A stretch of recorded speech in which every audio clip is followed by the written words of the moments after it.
చాలామంది నేను ఆ ఊరు బిడ్డను ఈ ఊరు బిడ్డను అంటాడు. కానీ ఏ ఊరు బిడ్డనో చివరికి పదవి వచ్చితే మర్చిపోతున్నాను, ఎక్కడికి వెళ్ళి వచ్చినాను మర్చిపోతాను. ఆ దౌర్భాగ్యం ఏమంటే ముఖ్యమంత్రి గారు మా జిల్లా వాస్తవ్యుడు, నల్లమల్ల పులిబిడ్డ అంటాడు.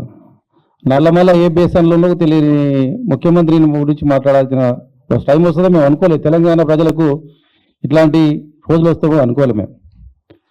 మీరు చెప్పిన వాగ్దానాల మీద, మీరు చేయలేనటువంటి పనుల మీద మా పార్టీలో ఉన్నటువంటి ముఖ్య నాయకులను ప్రశ్నిస్తే మీరు చేసిన తప్పులను సరిదిద్దుకోవాల్సింది పోయి వ్యక్తిగతమైనటువంటి దూషణలకు పోతున్నారు. ఇది ప్రజలు గమనిస్తున్నారు.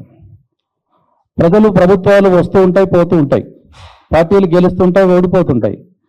కానీ ప్రతిపక్ష పాత్రలో ఉన్నటువంటి ప్రతిపక్ష పార్టీ పాత్ర పోషించినప్పుడు వాళ్ళు ఇచ్చినటువంటి సూచనలు మీరు పాటించి మీరు సరిదిద్దుకోటి ఇంకా మీరు 10 ఏళ్ళ అధికారం ఉండడానికి మీకు అవకాశం ఉంటుంది.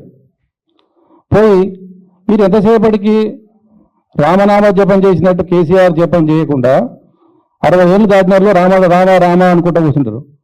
మరి రేవంత్ రెడ్డి గారు వాళ్ళ మంత్రులందరూ కేసీఆర్ జపం లేకుండా, కేటీఆర్ జపం లేకుండా, హరీష్ రావు జపం లేకుండా వాళ్ళ కాలయాపన జరపలేదు. పొద్దున లేచినప్పటి నుంచి ముగ్గురు గురించి మాట్లాడుకుంటారు. మీరు ఇలా అలాంటి నాయకులు ఇలా ప్రజలు మీరు ఎందుకు గుర్తుపెట్టుకున్నారు వాళ్ళను? చాలామంది ముఖ్యమంత్రులు చూసినాం. రాజశేఖర రెడ్డి గారిని చూసినాం, రోషయ్య గారిని చూసినాం, ఎన్టీ రామారావు గారిని చూసినాం, చంద్రబాబు నాయుడు గారిని చూసినాం, కేసీఆర్ని చూసినాం, ఇప్పుడు చూస్తున్నాం. ఇప్పుడు మా ముఖ్యమంత్రి చూస్తున్నాం. ఏ ముఖ్యమంత్రి గురించి మైక్ ముందర పెడితే చీచీ చేపా నాకు ఆయన గురించి చెప్పమా కానీ మైకులో గుట్ట ముందర పెడితే ప్రజలు అసహించుకునే వరకు వచ్చారు. మేమేమనుకున్న మా ప్రాంత బిడ్డ ముఖ్యమంత్రి అయింది కదా, పాలమూరు రంగారెడ్డి 85% మేము పూర్తి చేసినాం, 15% పూర్తి చేయకపోవడా అనుకున్నాం.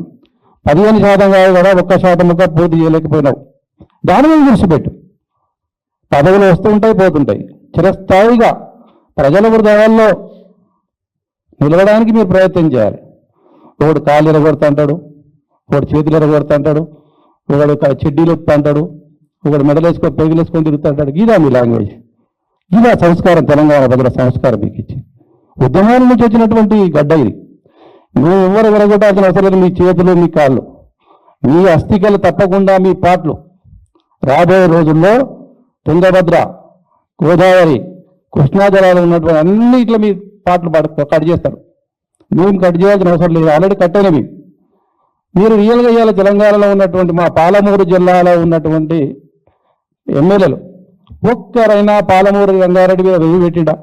అసలు ఏం పంటలు వేయాలి, ఇక్కడ ఎంత యూరియా కావాలని రివ్యూ పెట్టిండా?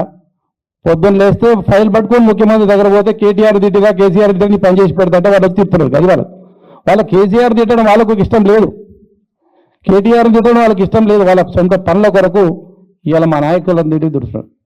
తిట్టడం ప్రజలు అసహించుకుంటారు. ఏంది ఇది, ఇట్లాంటి వాళ్ళకి మేము ఓట్లేసినామా? నేను 30 సంవత్సరాల నుంచి రాజకీయాలు తెలుసు నాకు.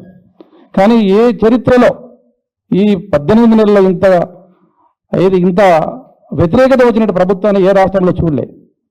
ఇప్పటికైనా సరిదిద్దుకోండి. మీరు మా పాటలు కట్ చేస్తారా, మీ పాటలు కట్ చేస్తారా, ఎవరి పాటలు ఎప్పుడు కట్ అవుతావో ప్రజలు సన్నద్ధంగా ఉన్నారు.